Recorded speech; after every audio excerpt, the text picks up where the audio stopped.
2002, the Foo Fighters released All My Life, a single that would cement them as one of the biggest rock acts in the world. It was the culmination of 7 years and 4 albums worth of hard work, and for the band's frontman, Dave Grohl, a lifetime in punk rock. The fact of the matter is, the chemistry of the Foo Fighters together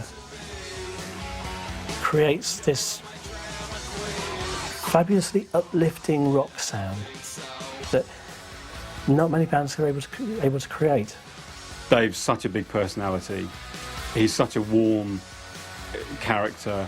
He so easily draws people into himself. He doesn't have a problem communicating and reaching out to vast audiences. And the songs translate them so well to a big stage. They're relatively simple, straight up rock and roll, delivered with power and passion. This is the story of how a shy drummer in a local punk band from Washington, D.C. came to create one of the biggest bands on the planet.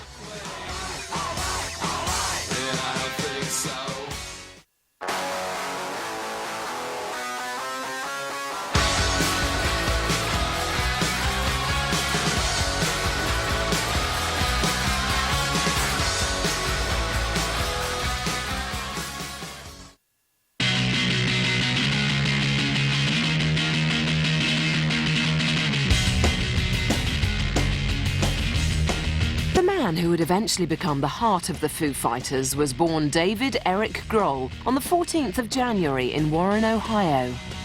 Growing up in Springfield, Virginia, the young frontman was first introduced to punk rock by his cousin Tracy. My understanding is that one of his cousins, when he was visiting her in Illinois, introduced him to punk rock. He was initially shocked because she had turned into a punk, kind of overnight, seemingly.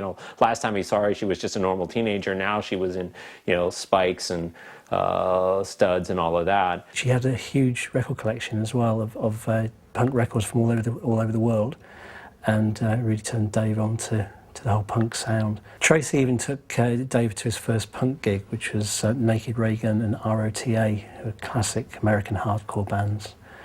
And he was a convert. And then he came back from his encounter with his cousin and started seeking out the DC scene, which is now this increasingly celebrated underground scene. Grohl began to discover the now legendary DC hardcore punk scene, a deeply political movement that exploded from America's capital during the early 1980s. However, one band in particular was to prove more influential than most, not only on Dave, but on the entire scene. You can't really talk about the DC hardcore scene without talking about Bad Brains. And the thing that was so great about Bad Brains was not only simply that they were incredible live, and that HR was an amazing performer, and the band was so powerful, but they were also bringing a message, and the message was PMA, positive mental attitude. You can do this. Out of that encounter with Bad Brains came the nucleus for what would become one of the most important and influential punk scenes in the world. As the scene grew, with bands like Bad Brains and Minor Threat receiving national recognition, Dave Grohl took his very first steps into the world of music. Dave's first introduction to being in a band came with a band called Freak Baby. How he got into this particular band was he'd gone to a concert by a local hardcore heroes, Void, and met a guy from Freak Baby and invited him over to jam. And Dave went along with his guitar, and they were suitably impressed. The interesting thing about this was one day when the drummer left, he left early, Dave seized the opportunity to jump in on the drums and started playing, and the whole sound tightened up. The rest of the guys in the band were just amazed at Dave's drumming technique, and he ceased to be a guitarist from that point on and became a drummer in a new band called Mission Impossible. From the very first time I saw him drum, he was always a very energetic and obviously gifted drummer. The first thing you'd probably notice is like just the flurry of arms and head swinging, and it's just like a blur. But then when you listen, besides the fact that it's interesting to watch, you listen, you heard like raw talent. He was a really great drummer, and all of a sudden in this new formation, Mission Impossible, as their first demo tape shows, was actually a very accomplished band. Mission Impossible achieved significant local success, culminating in the band's inclusion on the fanzine compilation Alive and Kicking. However, with the release of the double single Thanks, the band split in the summer of 1985, when two members left to go to college. Certain members of the bands are going off to college, which of course is the great bane of punk. You know, college breaks up all the great bands, or it often did break up great bands. And so you're faced with the question of following this kind of career track that is set out for you if you're at least from the white upper middle class, you know, to go off to college, or to follow your music. They disbanded very quickly because two of the founding members decided to go to college. At the same time as it just ran around at the same time as Mission Impossible split. There's a new band coming through called AOC, and members of that band approached Dave Grohl to perhaps come and jam with them. This jam resulted in the formation of the strangely titled Dane Bramage, a three-piece consisting of Dave, Ruben Radding and Dave Smith. The sound that they went for, it was a combination of that hardcore sound, but they also brought in sort of quite obscure elements. They're perhaps more influenced by bands like Husker Du at their best, but you could also hear things like Frank Zappa and so on in there, and they weren't very good at it, to be honest. When I heard Dane Bramage, I had two thoughts. One was, this is a progression from Mission Impossible. They've taken it to another level. It's more musically accomplished even. And the other was, it's not as exciting. For some reason, it lacked the spark that Mission Impossible had. It seemed like they had the potential to go places, though. They fairly quickly were signed by a amusingly named California label, Fart Blossom, and they put out a record and apparently were preparing to tour behind it. And then a number of things intervened to change that. And of course, it was a very fateful crossroads for Dave because unbeknownst to him, there were changes happening in one of the bands that had been, I think he has said that it was his favorite DC band of all time. That was the band Scream. Scream were among the leading lights of the DC punk scene. The four-piece had quickly risen to international recognition and were the veterans of European tours and several successful albums. They're a really powerful band. They had a message, they had a wonderful stage performance, presence, but they also were musicians in the best punk sense. They had enough skill to do it right, but not too much so that it was just kind of boring and regurgitating what had been done before. But we just didn't want to be just a general punk band. We just wanted to more or less express different ways of music and our own personal views through lyrics, etc., that sort of thing. But we wanted to do it our way. I mean, it was like more or less we didn't give a crap what anybody else fucking thought, you know, so. Skeeter Thompson, their bass player, is a great bass player. Franz Stahl, very skilled guitar player. And Pete, of course, is one of the best punk frontmen that I've ever seen. Certainly an extraordinarily passionate guy. But what you need for that to work is you need a drummer who is almost superhuman. Due to family concerns, Kent Stax had to retire from the band, leaving Scream without a drummer. Well, after I made the decision of leaving the band, a lot of people knew that they were going to be looking for a drummer. They put ads in the paper and that sort of thing, and I think they auditioned like 4 or 5 different types of drummers, and all of a sudden this kid who I met in the scene, he actually used to sit to the left of me all the time, watching me playing. After I played, he shook my hand and said, "Good show." And so he came over for an audition, and since he was more or less part of the punk scene itself, we thought it was probably a good idea, he was in it, because he knew what was happening. Because a lot of the drummers that I think that they were auditioning weren't punk drummers, and a lot of them were actually very good. No, but he just had the spirit, and plus he could bang the shit out of them. Okay, I mean, it's like somebody dropped a fucking ton of bricks on him or something. But I just liked his attitude, and I could tell he was smart. Found that he could also play bass and guitar. And we all more or less decided that's the guy you need. So for him, it was a dream come true. Go down and jam with his heroes, and he only ever saw it as a jam, maybe a couple of times. So he could say to his mates, "Hey, I just jammed with Scream." So, but he went down to this jam, and he knew all their songs. He knew them off by heart because they're the songs he learned to play drums with. And the rest of the band were suitably impressed. Offered him time with Scream. And he turned them down at first because he had his own band, he had his day job. For some reason, Dane Bramage's tour at that moment that had been set up, that Dave felt like he could not back out on, in good conscience, fell apart. And all of a sudden, Dave felt like, well, at least as I recall him recounting it, maybe this is a message. Maybe this is fate. Maybe it's time for me to step into this thing that I never believed I could do, and that's Scream. At the age of 17, Dave joined Scream and instantly became part of an incredibly hard-working punk band. In his time with the group, he played on several European and US tours, as well as 2 albums, the second of which, Fumble, contains the first example of Dave's songwriting talents. They just put out this single, and I remember hearing it and being impressed by that song. I didn't realize Dave had written it. I actually saw Pete and I said, "Oh, this is a really great song, really good words." He says, "Oh yeah, well thanks. Yeah, Dave wrote it." And I remember thinking at that time, like, "Huh, that's interesting." Didn't really stick with me.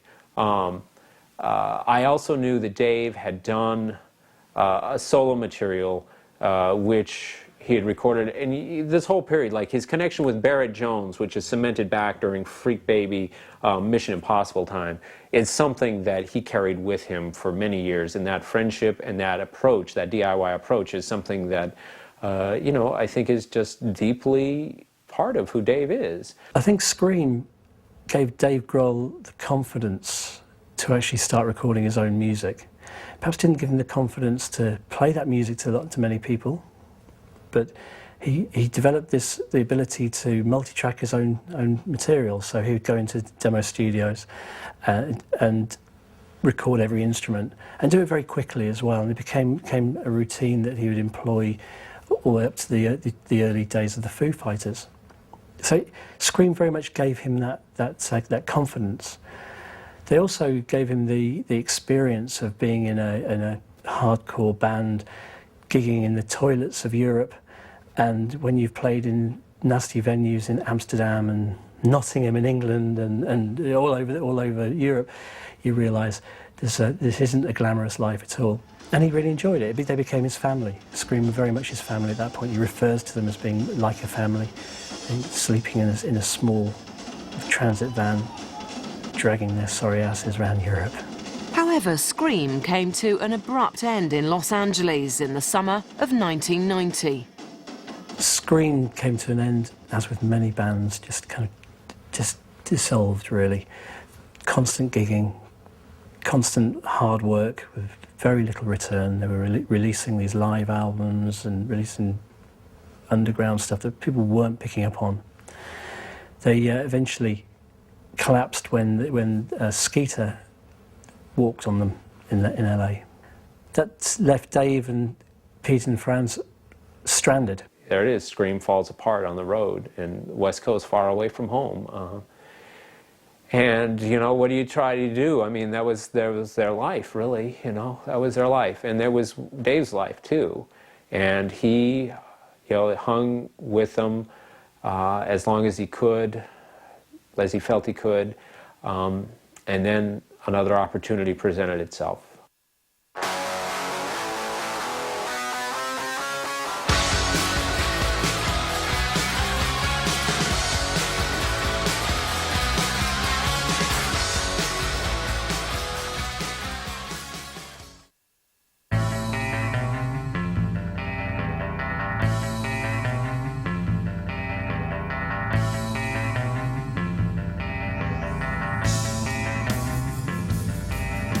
the end of the summer, Dave and the remaining members of Scream found themselves stranded in LA, sleeping on Pete and Fran's sister's floor and surviving on welfare checks. It was becoming obvious that Scream were not going to regroup. Essentially, I guess for Dave, it felt like Scream was over, and he had to figure out what his next step was. He rolled the dice, because when they had played in San Francisco not long before, there were a couple of guys in the audience, kind of a Mutt and Jeff pair, you know, Mutt, the tiny little guy, and Jeff, the huge giant, in the audience who watched Scream. And they had seen Scream before, but they hadn't seen him with his new drummer, and they were blown away by this new drummer. Of course, this is Kurt Cobain and Chris Novoselic, and the band Nirvana. They had also seen Dave Grohl play with Scream in a show in San Francisco. And the real key to that and the link was Buzz Osborne of the Melvins, who'd grown up with Kurt Cobain and really was as close to a mentor as Kurt ever had. Kurt called up Buzz at one point and said, "We need a drummer," and Buzz said, "How about this guy from Scream?" And the two were connected. Dave came up to Olympia, stayed with Kurt, and as soon as they played with Dave, you know, it was set. He was the thing. The connection musically between Dave and Chris and Kurt was really a magic. And that's not to disparage the other players that had played with Nirvana before, but there truly was a magic in those three guys together. Nirvana consisted of Kurt Cobain and Chris Novoselic and was part of the growing Pacific Northwest grunge scene. By the time of Dave's first show with the band, it was clear to see what the new drummer had brought to the group. In researching Heavier Than Heaven, I dug up a tape of the first show Dave ever played with Nirvana, and I didn't see that show. It was in Olympia at a club, but I found a tape for it, and it's an absolutely amazing audio document. Dave played so hard that first show that he broke the drum kit that he had 3 or 4 different times. And in fact, the other bizarre thing is that I don't think this had anything to do with Dave's drumming, but the power that Nirvana was using in their amps and guitars blew the fuses in the club they were at several times. The show had to be stopped, and then eventually they no longer could have lights on, and so they had flashlights on the band. That was the only illumination. So imagine what it was like seeing that. But you listen to this recording and you can instantly tell that Dave is an amazingly powerful drummer. Dave brought a very powerful sort of animal energy to the group. In terms of volume, it's hard to match what he does on the drums. His style is powerful and simple. There's nothing extra. It's like exactly what the song needs, no more, no less, played with tremendous intent. Dave was the last little piece in their puzzle. Or let's rephrase that. He was the last big piece. Because again, a drummer in any band is so essential. That is the foundation. And all of a sudden they went from having, you know, some pretty good drummers to having a fabulous drummer who could absolutely carry out the kind of music that they were trying to do, which was to take what they had done like on Bleach, which was essentially, you know, kind of sludgy punk metal riff rock, and step it to a whole new level.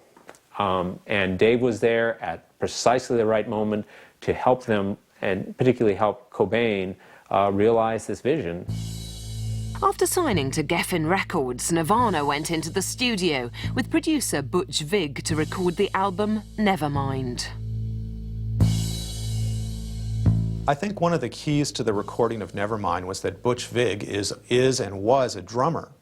And he spent more time in the recording of Nevermind sessions working on getting the drum sound than he did on anything else.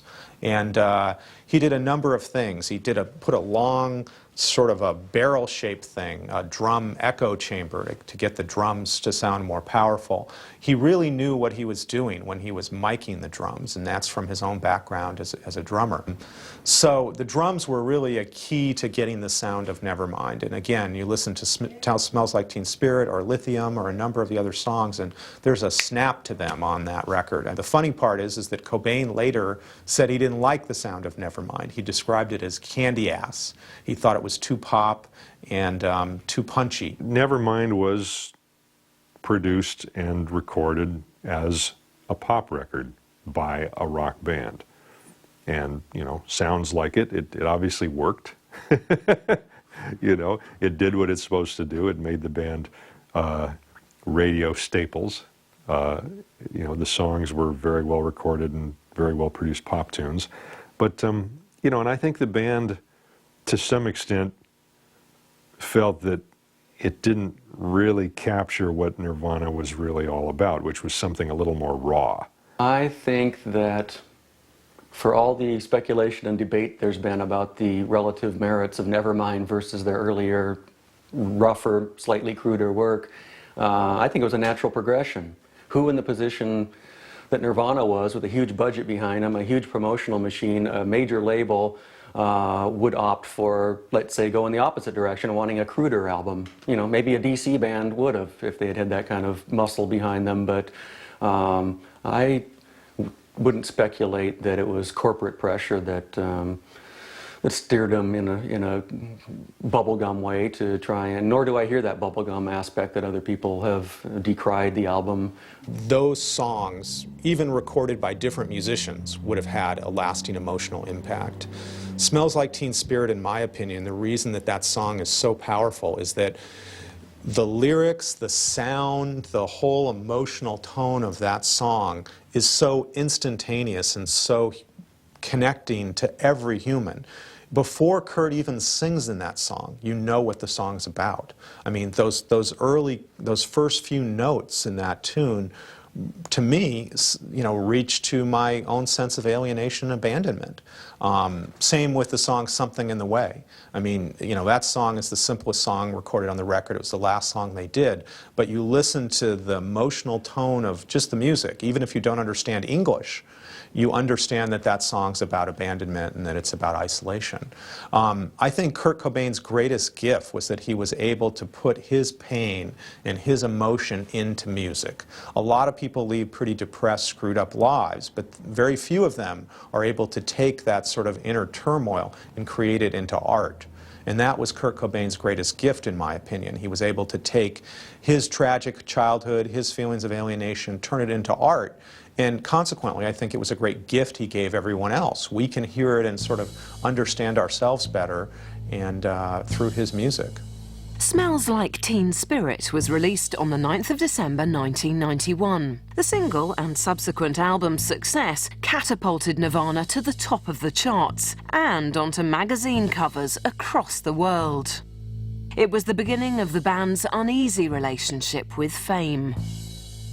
What Dave was witness to and participant in was, on one hand, the great breakthrough of punk rock, and on the other hand, arguably the great defeat of punk rock, because all of a sudden, punk rock became the property of multinational corporations, and, well, you're getting out to millions of people. Is the message getting out to folks, or is it just another product to buy?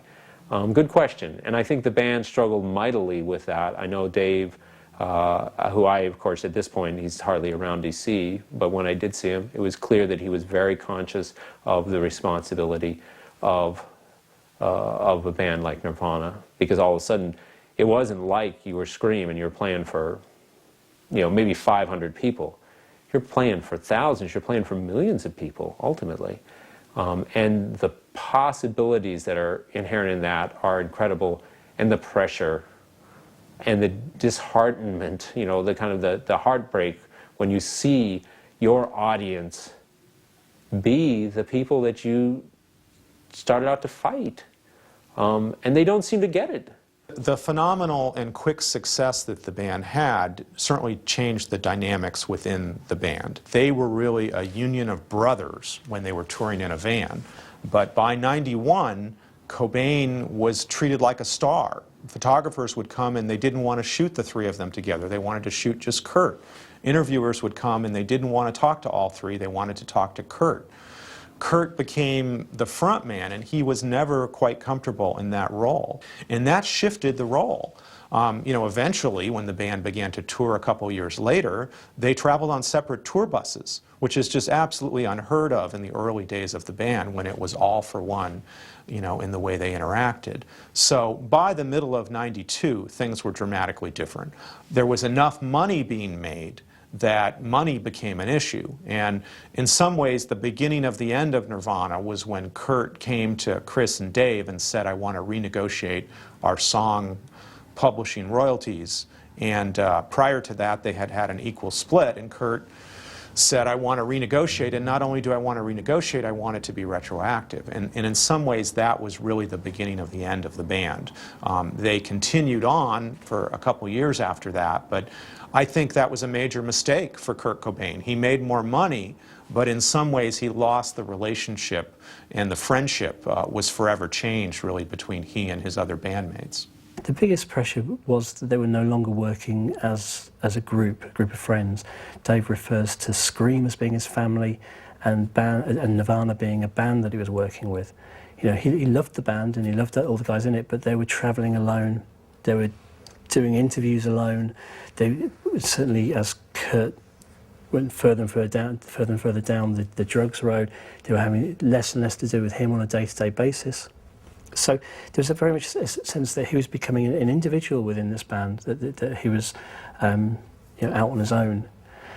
And the entire machinery of the music industry and the touring side of it, that can have a really dehumanizing effect on individual members of any band. I think Dave found this very, very difficult. His way out, of course, was to disappear every now and then and record his own music, which would eventually be his way out. One such recording would result in Dave's first solo outing and become a very early prototype for the Foo Fighters. Teaming up with DC-based record label Simple Machines, Dave released the Pocket Watch tape under the enigmatic name of Late.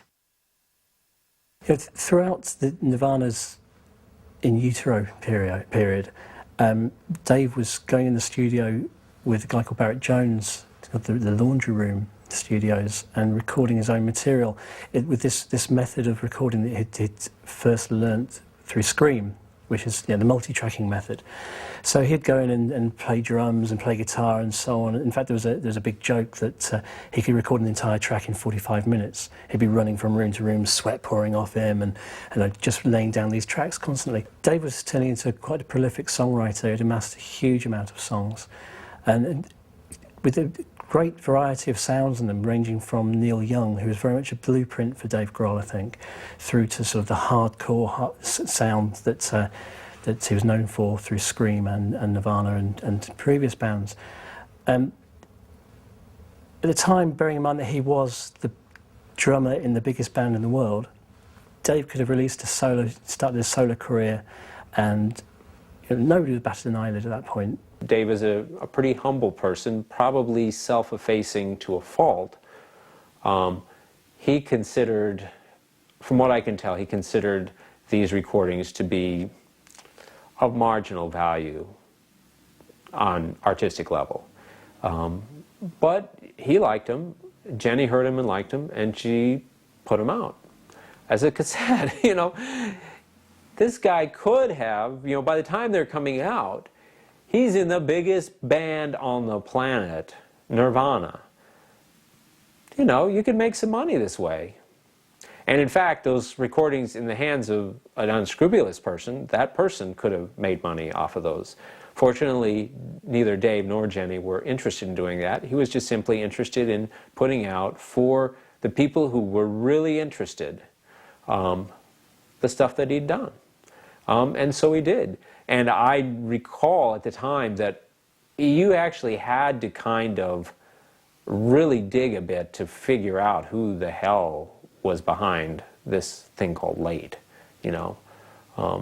I mean, if you read the Simple Machine stuff, you could figure it out, but at no point was there a press release, Dave Grohl, drummer of Nirvana, releases solo endeavor. And again, I guess it just shows you what drives Dave, I think, primarily, which is a love of music, a love of the art. And he put this out, and now you can look back and say, and if you listen to the songs, you can even hear a little bit, you can hear how that is a bridge between, say, Mission Impossible, or Freak Baby even, and Foo Fighters. But almost no one's ever heard it. Someday, perhaps. Dave was ambitious, but I don't think he was thinking at that time that this was his career. It was more musically ambitious than it was. I don't think he had pretensions when he was in Nirvana that he was going to be able to be a solo star on his own. I never, ever got that sense. In 1993, Nirvana's third album, In Utero, was released to a mixed reception. The band had chosen producer Steve Albini to create a heavier sound for the record. I'm sure they wanted to get back to that kind of thing with the In Utero record, and then they went as far in that direction as they could by getting Steve Albini to do it, because Steve has, Steve's opinions are very well known, and so you have In Utero, which is a much more sort of somewhat hostile, not quite as user-friendly. Well, I think that the In Utero album is a classic case of something that we've seen happen before. We saw Lou Reed, 15 years before that, release Metal Machine Music in order to alienate his label and alienate his fans, if possible. And we saw the Beatles do the White Album, which was not Sgt. Pepper's. I mean, it was stripped down, it was weird, it was not meant to entertain the kiddies who would like She Loves You, Yeah, Yeah, Yeah. So, it wasn't unprecedented that Nirvana would do that, and I would have to agree with those people who think that Kurt, in particular, probably was trying to shake off some of the fair-weather fans that he had, the people who liked his music because it was on the radio and because their friends at the fraternity or the sorority house happened to like it. I think there was a conscious attempt, at least in the production of that record, in hiring Steve Albini to quote-unquote record the band rather than produce them. They wanted to do a harder-edged, sound. I don't think they necessarily wanted to alienate their audience, but they definitely wanted their peers to think of them as still being punks. And In Utero has a very punk sound. I think In Utero has been a tremendously influential record, too, over time, maybe even more influential than Nevermind in terms of the sound of the music we've seen in the last 15 years. So they recorded In Utero in Wisconsin, or in Minnesota, actually, they intentionally went in the studio and worked on it for 14 days and isolated themselves and came out with, I think, a great record. I remember Chris Novoselic once saying to me that In Utero was kind of the reawakening of the band, that Nirvana had kind of gone away. But when they got back together and they were crafting that record, it was like it reawakened in all three of them the Nirvana that they loved. And I think it's just a tremendous record and vastly underrated.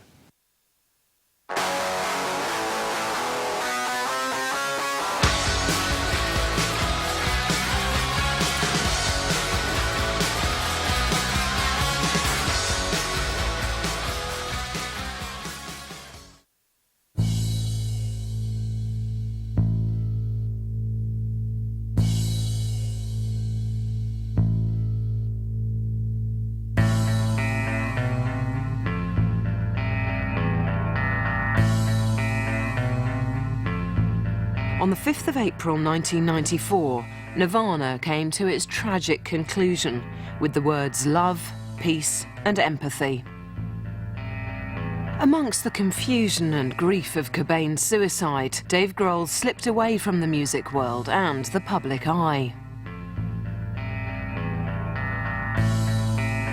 He was eventually tempted back into the drummer's seat by his friend Mike Watt, formerly of the Minutemen.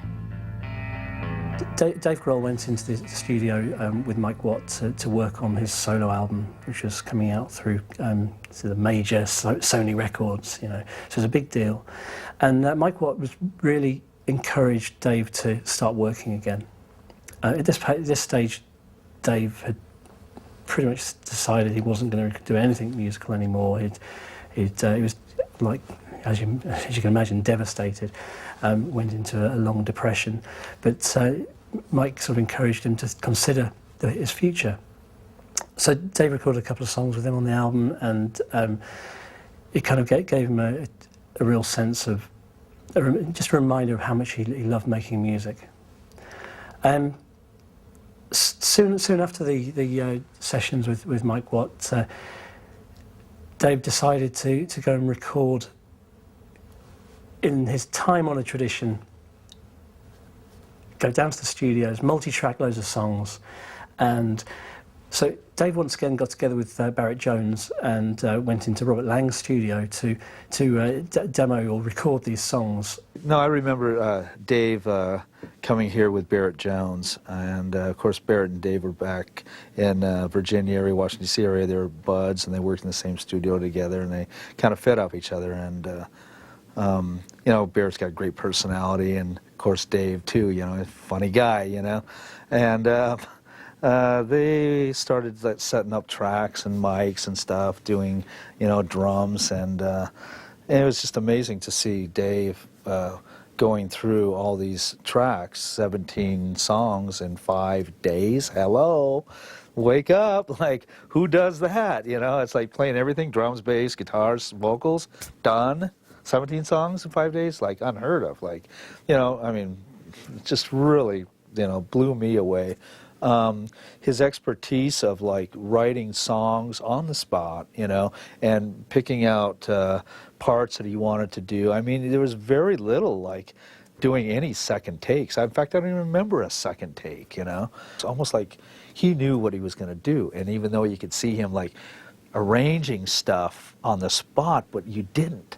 You know, you did, but you didn't. You know, I mean, it's like it would happen, so it just flowed together. I mean, it's like, you know, they got some pretty cool sounds. I mean, they're kind of hard drum sounds out there, you know, and the way they captured it, you know, Barrett captured the sound, everything. It was like, you know, kind of a, it wasn't a real, like, you know, like production polished sound. It was like kind of a harsh kind of a, you know, just to like get it going while we had it, you know, but the energy level was so extreme that it really came across on the tape. So, you know, I mean, I love the sound of the record. A lot of people till this day say, hey, that was like his best sounding record. It's nice to write songs, and you feel proud of yourself when you write a song that you think is really great. And if you record something and you listen back and you think, hey, my voice sounds kind of pretty, you know. Even though Dave had recorded what would become the first Foo Fighters record, he still had no clear idea of what to do with the demo. You could call it vanity publishing in some ways in his mind at that time, just put together these tracks, better quality than the pocket watch tapes, but very much the same ethos, very much this punk rock DIY ethic, and Dave playing every instrument, Dave writing every song, Dave doing absolutely everything. What was clear at this point was that it was going under the name, not of Late, like the Pocket Watch demo, but this time it was going to be called Foo Fighters. And this tape became the subsequent demo became one of the worst kept secrets in the history of rock and roll. The whole industry knew about this tape, or the CD. It was being passed around to everybody, and there was already a bidding war. It was already the antithesis of the punk rock ethic that went into the making of the record. Eventually, Dave did decide to release the album and set about creating a band with the rather unusual name of the Foo Fighters. The name is actually a slang term for UFOs. It comes from these sightings of these glowing balls in the sky in World War II. I think it was the Royal Air Force that nicknamed them Foo Fighters. And I was reading this book called Above Top Secret, which was all UFO sightings over Europe And I was reading that at the time that I was recording, and I just thought it'd be kind of a funny name for a band. Just as with the Pocket Watch tape, Dave Grohl was given the opportunity to launch a solo career. Here he was with Foo Fighters project, the bidding war. He could have gone solo and been the front man in this band of session musicians. It really didn't matter who else was in the band. Dave actually opted for bringing in a band of other guys to turn Foo Fighters into a band. The interesting thing, of course, at this stage, Foo Fighters is him. He's played everything. He's done everything about it. He's controlled everything down to the image on the front cover of the album. Every aspect of it is Dave Grohl's vision. But he brings in these musicians. Obviously, among them is Pat Smear. Dave had first met Pat on the In Utero tour, while still with Nirvana. The two had developed a friendship on the tour, and Pat became an obvious choice for the Foo Fighters. Well, when Nirvana began to tour on In Utero, they decided that they wanted to add an additional guitar player. And the reason that Kurt thought that would be a decent idea was that, one, he was pretty messed up at that point, but he thought that that would give him a little more freedom. So they looked at a few guitar players, but at some point Pat Smear came up as an idea. Pat Smear had, of course, been in the legendary LA punk band The Germs. And it was kind of like, you know, bringing this original punk pedigree into your band. And Pat's also a great guitar player. And additionally, he is simply one of the funniest and easiest guys to get along with that's been in rock and roll. The dynamics of the band shifted tremendously when Pat Smear came in. He was this great kind of comedian almost. He has a very, very dry sense of humor. And when he was brought into Nirvana, things eased up so much initially. Everybody was happier with Pat in the band. Musically, I don't think the band shifted a lot with Pat in them. I mean, he didn't record with them, and his main contribution on stage was, you know, as a rhythm player. But nonetheless, the emotional heaviness of Nirvana dissipated, at least for a while. Pat got along great with Dave and great with everybody else. And when Nirvana broke up upon Kurt's death in April of '94, Pat was the kind of guy who was just happy to play with anybody. And Dave and him had a connection, and Pat joined that band. That band, in my opinion, was as much Pat's band early on as it was Dave's. I mean, he played a huge role in the sound of the early Foo Fighters. William Goldsmith was also a great drummer, and, you know, came out of Sunny Day Real Estate, which was a band that I think, again, is a very underrated group in Seattle. It was a fun, light project. I don't think anybody took the band very seriously early on, certainly none of the people in the band. I don't want anyone to think that the Foo Fighters stuff was intended to be like a solo project. It was just stuff that I fooled around with in the studio, and the minute that the four of us played together, we were a band. And in no way at all has this thing ever been considered a one-person trip. It's four people, and everyone is just as important as the next. With Nate Mendel, also of Sunny Day Real Estate, completing the lineup, the Foo Fighters were ready to launch their debut album. Dave had already signed a production and distribution deal with Capitol Records.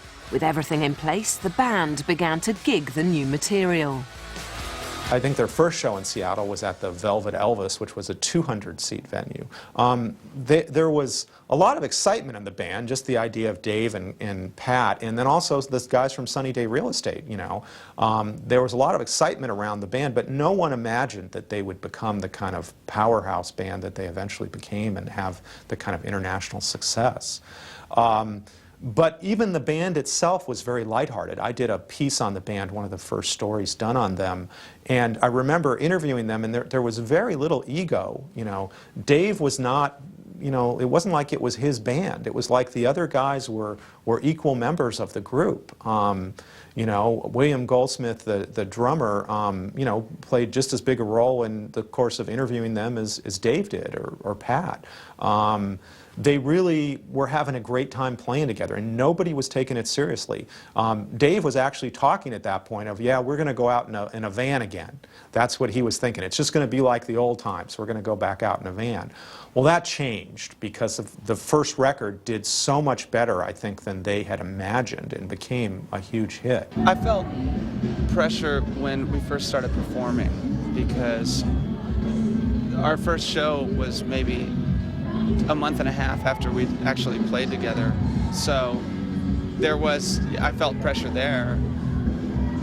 And I could feel everyone looking at me, thinking that it was strange that I was holding a guitar. So I felt uneasy at first, but after we had our first really good show, then it sort of died down, you know. And then from there on, I didn't really feel so much pressure to become this front man or star of the show or whatever. I didn't really think about that too much. The Foo Fighters' debut album was released on July the 4th, 1995. It became a huge success with fans across the world. When he was making that record, he can't have known the phenomenon that Foo Fighters would have become. And I think that's part of the charm, that it is such a lovely, kind of innocent sounding record, but it still sounds like a band. That's the really clever thing about it. You know, the first record sounds like a cassette recorded and sent to a friend. It has an intimacy that I don't think is present on the other records. The interesting thing is that because it was post-Nirvana, that everybody at the time, the whole media focused on Dave Grohl, the drummer. Forget about the fact that he had a history prior to Nirvana, that he hadn't always just been the drummer in Nirvana. Forget about the fact that he had already done this demo tape, the Pocket Watch demos. Forget all that. Suddenly Dave Grohl was just the drummer in Nirvana, according to the media. And so they slated him. And they're slating that record because it was showing some of the attributes, some of the sounds of Nirvana. But then he was a part of Nirvana, and he was a part of that entire scene. He loved the same music as the other guys in Nirvana. So it was never inevitable, really, that it was going to come from the same spirit. Despite the media's reaction, the album was a big success. To promote the record, the band embarked upon a process that has become synonymous with the Foo Fighters. With the success of the first Foo Fighters album, you start to see the Foo Fighters touring machine in action. Now, the interesting thing about this is Dave has already been seen to be addicted to touring through Scream. He complained about the lack of touring towards the end of Nirvana. He missed that whole thing. So here he is, once again, he's in control, and one of the things he's laid down is this band are going to tour. And they toured, and they toured, and they toured. And this has been a feature of Foo Fighters ever since, that they surely are the hardest working band out there at the moment. He has to kind of get out in front of people and see the reaction that his music causes. Again, it's a very natural thing. They're really good at it. They know that they're good at it. From the moment go, you got blam, this is what a live music event, this is what a festival is all about. Loud music, great performances, and the thing that I always love about standing just to the left or just to the right of the stage is watching the crowd react and watching the whole sort of 80,000 people just bouncing and bouncing and bouncing. And the moment that Dave came on, the moment the band started playing, they bounced for about an hour and a half.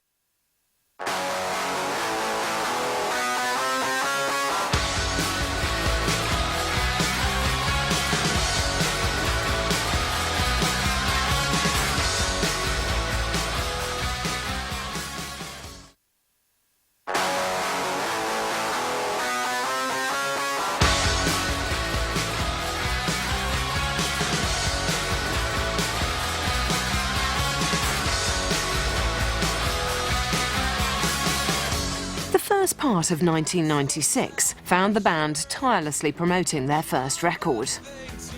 However, they still hadn't recorded together. So on November the 18th, along with producer Gil Norton, the Foo Fighters went into a studio in the remote town of Woodinville, Washington, to begin work on their second album. However, it was not all to go as planned. Well, actually, I think that the pressure was more internal. I think that it was that it was the four of us. It was the first time we'd gone into the studio and recorded together. So the only expectations we felt like we had to live up to were our own, because we hadn't recorded together yet, and we weren't really sure what was going to happen. So we just wanted it to be as great as it was in the rehearsal room. The sessions proved to be extremely hard work. In complete contrast with Dave's previous way of working, work very fast, turn it over really fast. Suddenly they were with a producer who likes the idea of take after take after take to get the perfect version. Now this actually flies in the face of everything that the Foo Fighters were supposed to be about anyway. So it causes a certain amount of friction in the band. They record all the songs penned by Dave, but of course the band are playing, in theory, their own parts. But the end product they're very unhappy with. They decided to pretty well junk the whole thing. They went off to a studio in Los Angeles and reworked parts. They remixed the whole thing. Strangely, in the transition from Studio 1 to Studio 2, William Goldsmith disappears. Now, in the finished version of the album, The Colour and the Shape, he only actually shows up on one middle eight section, in very minimum involvement. There was an argument that he had been shown all of the drum parts by Dave Grohl, and Dave had never been happy with his style of playing. It's never been really clear about that. There's also an argument that he didn't enjoy working with Gil. Whatever the real reason was, the finished album was Dave Grohl drumming. With William Goldsmith's departure, the band found themselves without a drummer and with a new record to promote. It's become tradition with the Foo Fighters that nobody ever actually leaves. People depart mysteriously. And it's the same with the departure of William Goldsmith. He kind of disappeared into the ether somehow and was immediately replaced by Taylor Hawkins, who's only a phone call away. He'd previously been the drummer in Alanis Morissette's band, which, although on paper might seem a bit strange, it's not so strange because if you saw Alanis Morissette live, she drew very heavily on Led Zeppelin. And Taylor's drumming style with her band was very reminiscent of John Bonham. In fact, he brought some of the most dreary songs to life. Well, I think that William, the original drummer, William, I think was always kind of a little freaked out. Because I know he was a big Nirvana fan and felt a little intimidated, but it wasn't crippling. I mean, it was just sort of, I don't know, out of respect or something. He just thought I was such a great drummer. When I thought the same of him, you know, I mean, I thought that he was an amazing drummer and didn't understand why he held me in such a high place. I really didn't. I just thought, like, he was nuts. And our new drummer, Taylor, is so incredibly... he's an amazing drummer. He's on a different level.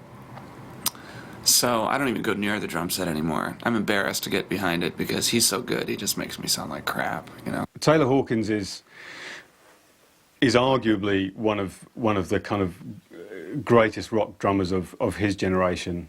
In terms of the way he plays, he's very different from Dave. He's younger.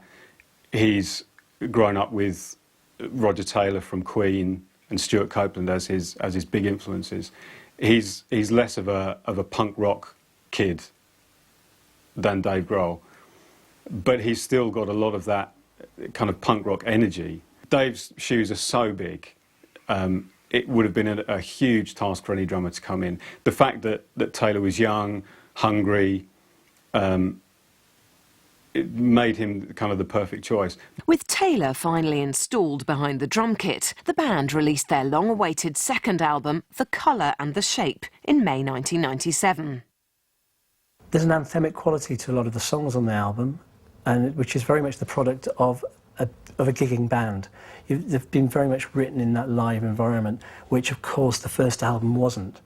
So you have these huge choruses, Monkey Wrench, for instance. They always deliver great radio records. And, with this album we had, Monkey Wrench, which just, the moment you heard it, the moment you put it on the radio, just sounded exceptional. It kind of does exactly what it says on the tin for any Foo Fighters record, and it blasts out of speakers. It's a big rock production record.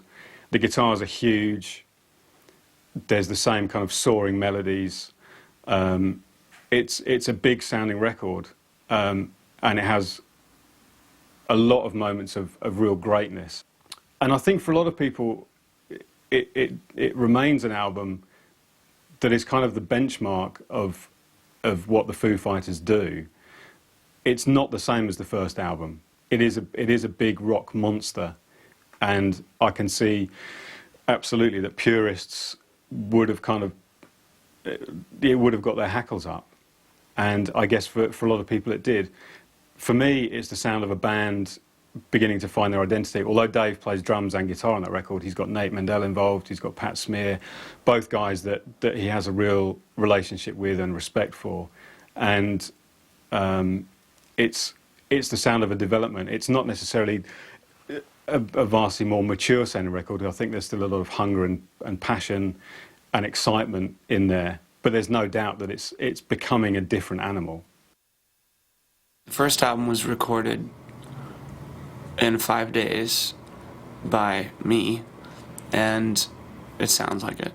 And this album was recorded by all of us, and we spent maybe 3 or 4 months on it, and hired a producer, and spent a lot of time and paid a lot of attention to arrangements, and really milking the melody out of every song, making sure that we got the most out of each part of every song,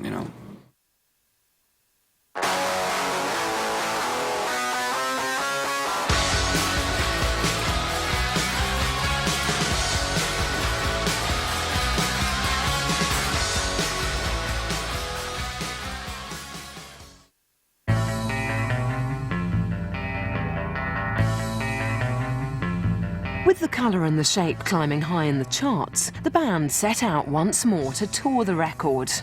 However, during a live performance at the MTV Video Awards, Pat Smear dramatically left the Foo Fighters. The departure of Pat Smear from the band was quite dramatic, if a little staged. They were actually booked to play the 3 songs in the MTV Video Awards, and 2 songs into the set, Pat walks up to the microphone and says, "That's the last song I'll be playing with the band. I'd like you to introduce you to the new guitarist." And in walks Franz Stuhl. Another perfect transition for the Foo Fighters. No sense of there being any animosity. This was done publicly. Hey, I'm leaving the guys. I'm off. And hey, it's one of the other old friends coming back in. So you still get the sense of family. Foo Fighters family. With the addition of the ex-Scream guitarist, the band continued to tour The Colour and the Shape for the remainder of 1997 and into 1998. During this period, the band could also be heard on the soundtracks to the X-Files movie and Godzilla. Perhaps the interesting thing about the whole Colour and the Shape period was that underlying sense of dissatisfaction from Grohl, that it was also based in Hollywood, and it'd been creatively disastrous for him. He wasn't actually creating, going in the studio and recording stuff as he had before. They were just touring incessantly, but he wasn't very happy in the Hollywood environment. And it forced him to regroup and go back to Virginia and build his own studio. Dave returned to Alexandria in Virginia, where he built a studio in the basement of his home. This was another example of Dave taking control of things. If he was losing control of the band in the Hollywood environment, and he was losing control of the band on the touring circuit, and he was losing control of the band with the album they'd been working on, he had to bring it back together again. He's got to bring it back into an environment that he's in control of again. So essentially, he's trying to create his own laundry room in the basement of his house.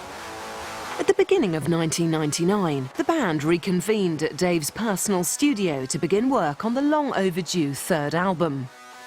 So when they set up the new studio, everybody expected a new Foo Fighters record to be out very soon, bearing in mind that Dave Grohl had always personified this speedy recording process. Now he had his own studio, he didn't have to go down the same route as the Gil Norton sessions.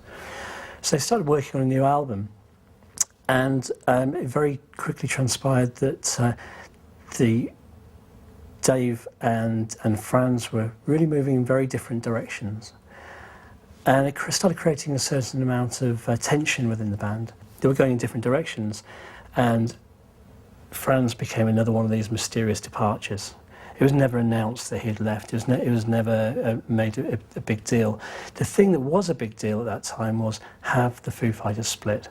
They're having problems writing new material. Have they split? Have they had their day? And it was another example of Dave having to take control of things again. And effectively what happened, he trimmed the band down to a three-piece and started recording in a way that was very much suited his approach again.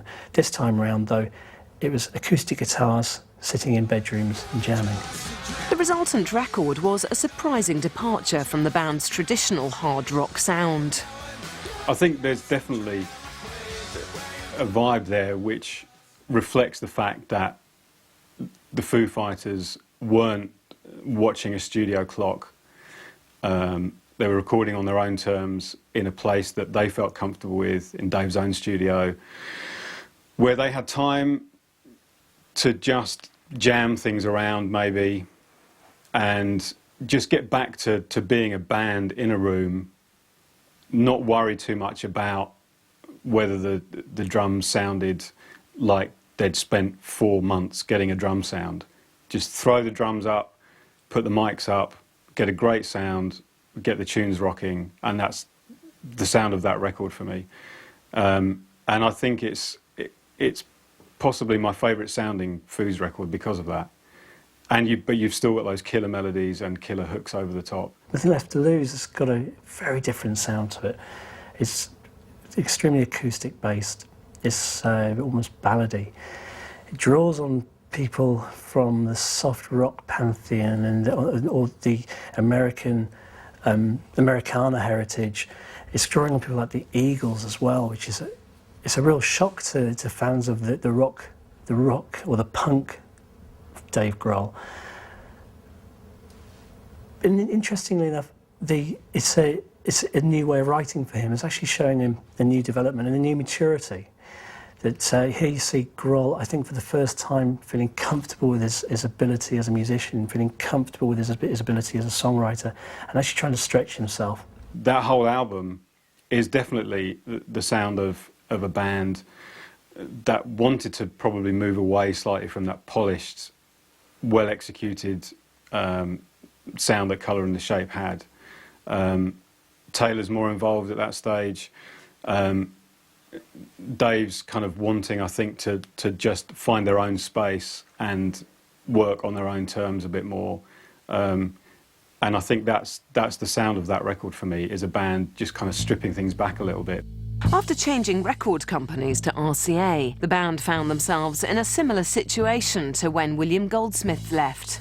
Only this time they had a record to promote, but no lead guitarist. When the band had finished recording There Was Nothing Left to Lose, they found themselves in this bizarre position of having to audition somebody. The reason it's bizarre because up to this point, Dave Grohl had been able to just phone somebody up. There'd always been somebody there to replace departing members.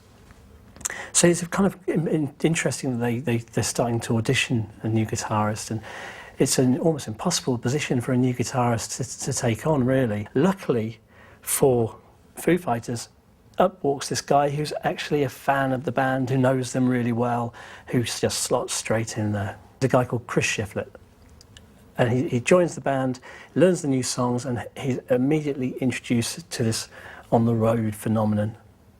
So he hasn't actually played a note on the album, and he's already promoting it. In a funny way, there's a lot of comparisons that can be drawn between Shiflett and Grohl when he joined Scream. There's a young guy who's a fan, the fanboy, and there's one thing that runs throughout Grohl's career is he always lets that fanboy side of him come through. You never lose sight of the fact that he's hugely inspired by certain people, that he wants to work with certain people. In one minute he might be working with David Bowie, covering Neil Young songs. The next minute he's working with a whole host of heavy metal singers. You know, the guy is never too far away from his own fanboy roots, and you can see that. You almost get a sense of he could see himself in Shiflett in this way. On November the 2nd, 1999, There Is Nothing Left to Lose was finally released. The album became a big success and gleaned the band their first Grammy Award for Album of the Year.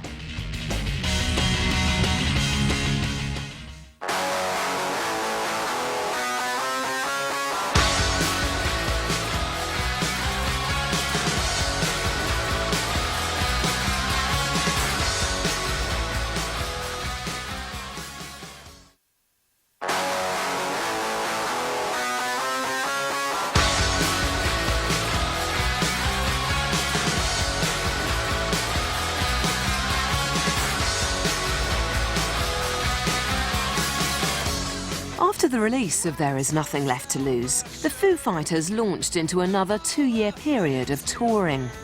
However, the nature of their new material soon began to grate on the band's frontman. An interesting thing occurs in the process of touring the Nothing Left to Lose album. Here we have Dave Grohl playing these MOR ballads, essentially, night after night, playing them acoustically in record stores day after day, and he's starting to get pretty tired of it. In fact, it's a bit like eating endless Big Macs, endless McDonald's meals continuously. So he started developing the side project, which is the absolute antithesis to what the Foo Fighters have become. It was a heavy metal project. The nicest thing about Probot for me is that it's completely left field as far as the mainstream audience is concerned. You know, the guys that have grown up with listening to Big Me and For All the Cows and Monkey Wrench and Everlong would probably not appreciate an album like Probot, which is basically Dave Grohl living out his childhood fantasies of making a really nasty, dirty heavy metal record. So Dave started getting together some of his favourite heavy metal singers, perhaps most famously Lemmy. So he started putting together this album, which took a number of years to complete. Slowly developing these songs, each song kind of literally being a pastiche of the band that he was, the band of the singer that he was bringing in, the guest that he was bringing in. And it just shows what great taste he's got to get guys like Tom Warrior from Celtic Frost, Max Cavalera, Wino, just guys that mean a great deal to him. And it's a real personal project. And it sounds great. Again, it just demonstrates the fact that he can move from a band like The Foos, which is huge, mainstream, commercial, radio, festival-friendly outfit, to doing something which is proper metal. But he does it with complete conviction, and it's completely convincing because it's part of who he is. You know, as a teenager, that music meant a lot to him, and it shaped his playing and his outlook. The Probot album came out in late 2003. However, it was not to be Dave's only side project. During the Foo Fighters 2000 tour of the US, the band was supported by the Queens of the Stone Age. We'd love to do something with it. It might not be Queens, but it would, obviously not the Foo Fighters, but do something with him would be great, you know, on any level. He's a champion. The Queens instantly struck up a strong friendship with Dave, which would eventually result in Dave returning to the drums to guest on their up-and-coming album, Songs for the Deaf. Despite all this work that Grohl was doing with the heavy metal project, with Probot, he wasn't actually being invigorated to write new Foo Fighters material. There was an increasing dissatisfaction within the Foo Fighters. They were sick and tired of playing these soft rock ballads, and there was a point where Dave Grohl was, he wasn't sure whether he was going to do anything with the Foo Fighters ever again. It was on the point of calling it a day. And then he got the call from the Queens of the Stone Age to come and drum for them. And that's actually a point that revitalises him again. His own love and need to create music, but he also revitalises their career as well. He actually pushes them. His drumming again brings out new aspects to the band, pushes the band even harder than they'd been before, and takes them into the mainstream. I think Dave going back behind the drum kit was something we probably weren't expecting, you know, quite so soon. I think he was always going to go away and do it, and I think a lot of people were probably expecting him to do it as part of his band, the Foo Fighters. So for him to go away and this kind of hiatus that the band took, to kind of go away, chill out, and I would imagine that they're the kind of band, or Dave's the kind of person that, yeah, I really need some time off, I really need to go away and chill out. And like 24 hours later, he's like, I'm right, I'm done. I've holidayed, I need to go away and do something, I need to write, I need to get behind the kit, I need to get behind the guitar and do something. So, you know, Queens of the Stone Age was an interesting project because particularly over here, I wasn't all that familiar with the band. And then when No One Knows came along, I mean, I don't think there are many intros to many songs that are as powerful and as strong as No One Knows. What a great, great record. I guess there was some interest, maybe some nervousness as to whether Dave Grohl was still going to be magical behind the drum kit. But as soon as No One Knows came out and we got to hear Songs for the Deaf, he just excelled himself on that record. And I think that's probably the result of being liberated from having to think or worry about anything other than playing drums on songs that he was obviously getting off on. This liberation led to a rejuvenated interest in his own band. In March 2002, the band returned to a studio in LA to begin work on the fourth Foo Fighters album. After the band had recorded a series of demos in Dave's studio, they returned to ironically, Los Angeles again, and to record the finished version. Now you think they would have been warned about going to Los Angeles by what happened with the second album, but they persevered and expected this thing to be absolutely fantastic because the demo process has been really great. They were really pleased with the demos, so naturally, possibly they thought that would translate into the finishing studio. The results were disastrous. The album, Dave hated the album, the whole band hated the album, and famously he dumped it again, which is becoming quite a pattern in Dave Grohl's career, just dumping records. This time round, though, it had cost millions to record. So rather than go and find another studio, he just decamped back to his own studio again, and the band started playing as they like to play best, just as a band, no interference, and put together an album very quickly. And ultimately, it was exactly how they wanted it to sound. It was another example of Grohl being in control. With the album finally complete, the first single to be released was to become the Foos' biggest hit. From the very second you hear the track All My Life, you know, that was it. That was one of the biggest records on this radio station for a hell of a long time. You know, it was, I think, it was very loud, very punky, very raw. It went back almost to the sound of you know, the 1995 material that they were working on, and just tremendous sort of power, tremendous aggression. It just became this kind of massive anthem, and I think at that period of time we were all getting back into rock music again. Everyone loved a good rock anthem, and it just came along at the right time. We needed something loud, we needed something to kind of blast away the cobwebs from our speakers, and All My Life did exactly what it said on the tin, and you couldn't have asked for a better record. And I think maybe they just felt that was what they wanted to put out, to announce their arrival back on the scene after what was a difficult period for the band. And I think it was the perfect thing to do. It definitely elevated them to the point where they were a rock and roll band again. That track caught on. For some reason, we just thought it was the coolest song we'd ever written. We didn't necessarily think it was anywhere close to being a radio single, and I guess it's worked out. With the release of One by One in 2002, the Foo Fighters established themselves firmly as one of the biggest rock acts in the world. With side projects including Killing Joke and Tenacious D, Dave Grohl and the Foo Fighters seem to be everywhere.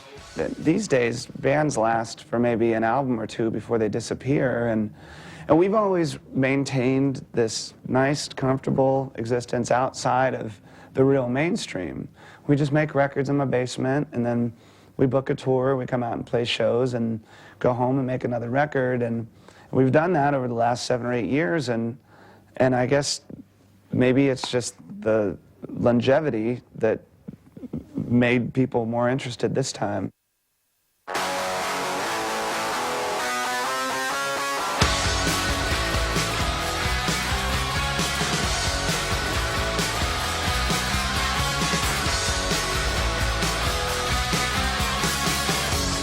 From small-time DC punk band to undisputed rock icons, Dave Grohl and the Foo Fighters' road to success has been far from easy. It is very impressive to me how Dave has remained true to that kind of open DIY, humble approach, because he is now one of the rock gods, if you will. Does Dave Grohl think of himself that way? I mean, I don't see Dave much anymore, but when I do see him, he's just Dave. You know, this guy never stops. He never seems to stop to take a breath.